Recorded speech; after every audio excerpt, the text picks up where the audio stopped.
Ang Juni Taisen ay isang paligsahan na ginaganap tuwing ika-12 taon.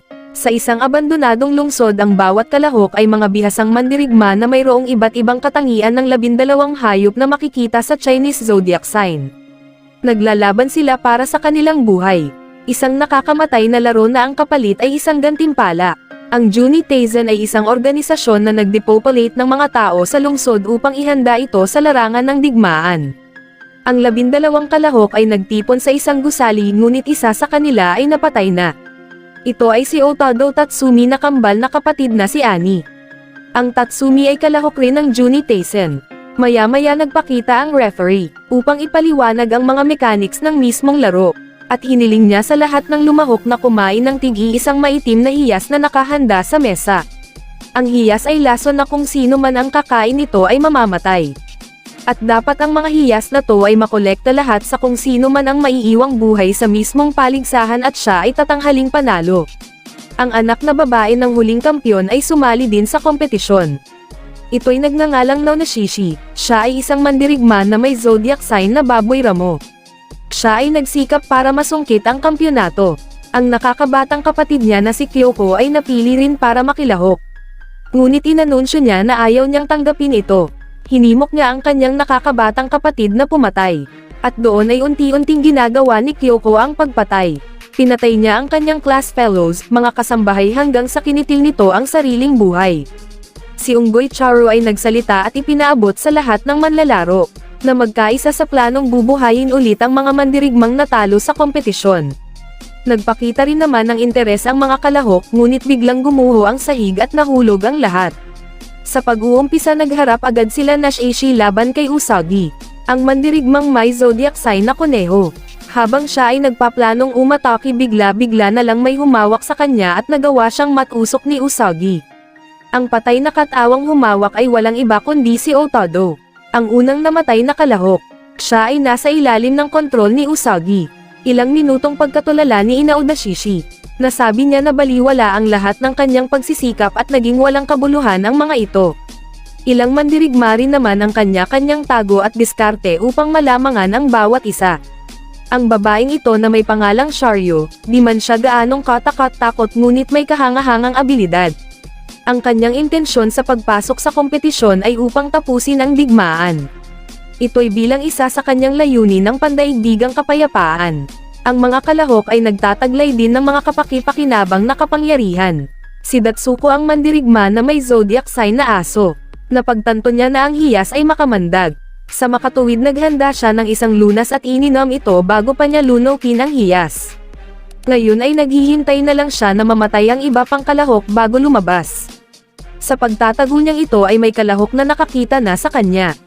Ito ay walang iba kundi si Noatori, isang mandirigmang may zodiac sign na manok. Ito'y dumating upang makipagsanib puwersa kay Datsuko.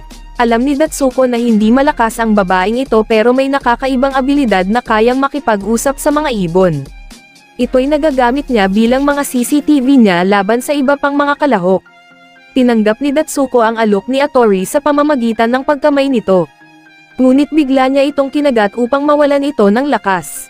Agad namang rumusback si Noatori sa pamamagitan ng isang memorya na nagpapaalala sa kanya sa isang pag-aabuso. Dahil dito nagawa niyang mapatay si Datsuko. Kinuha niya ang hiyas nito at umalis. Sa paglalakad niya, natagpuan niya si Nezumi, ang mandirigmang may zodiac sign na daga. Kasama nito ang isang mandirigma na may pangalang Sharyo. Gusto sana patayin ni Noatori ang mga ito ngunit nag-aalangan siya dala na rin sa kabaitang pinapakita ni Nezumi.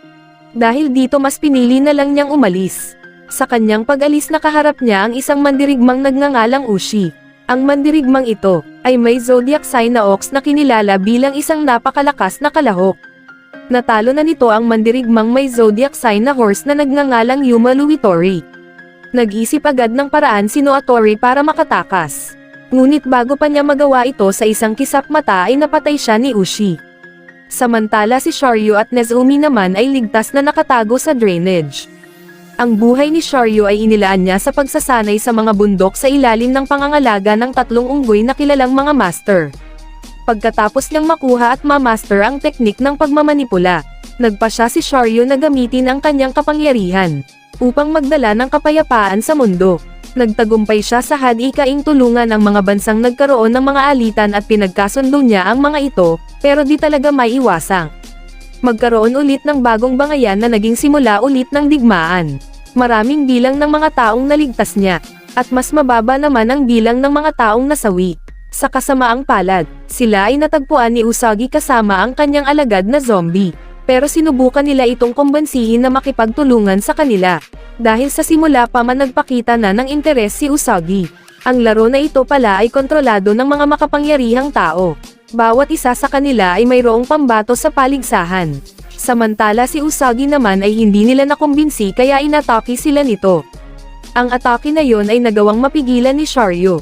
Pero ang di niya alam, may kapangyarihan pala si Usagi na kayang baliktarin ang sitwasyon. Inakala niyang ligtas na siya dahil sa tumakbo na itong si Usagi pero ang totoo inatake pala siya ng pabaliktad, na naging dahilan ng kanyang pagkamatay. Habang si Nazumi naman ay tumakas na sa pangyayaring yon. Kunti na lang ang natira sa mga kalahok. Sa pagtatago ni Nazumi sa storage room natagpuan niya ang isang mandirigmang may pangalang Fiema. Maswerte siyang nakaligtas sa sagupaan nila ni Ushi, dahil doon di na niya alam ang gagawin at parang nabahag ang kanyang buntot. Si Fiema ay isang dating sundalo na natalo sa isang sagupaan. Mula nung natalo siya mas pinagtuunan niya ang pagpapalakas sa kanyang katawan, mahirap na ensayo ang kanyang pinagdaan at lumaki ang katawan nito. Dala na rin sa tulong ng mga chemical na tinuturok niya. Nung mga sandaling yon ang zombie na alagad ni Usagi ay nagsagawa ng pagsunog sa mismong storage na tinatagwan nila Fiema. Mabilis na nakatakas si Nazumi habang si Fiema ay nataranta at nalilito sa gagawin. Upang makatakas tinutok niya ang pader pero bago pa man niya masira ng tuluyan na suffocate na ito at naging malungkot ang kanyang pagkamatay. Samantala ang kambal ni Otado Tatsumi ay nahanap ni Usagi sa himpapawid, ito'y kanyang pinatay at ginawa rin niyang zombie. Nagkaharap ang malalakas na kalahok, si Usagi kasama ang kanyang mga zombie laban kay Ashi at ng babaeng may zodiac sign na tigre.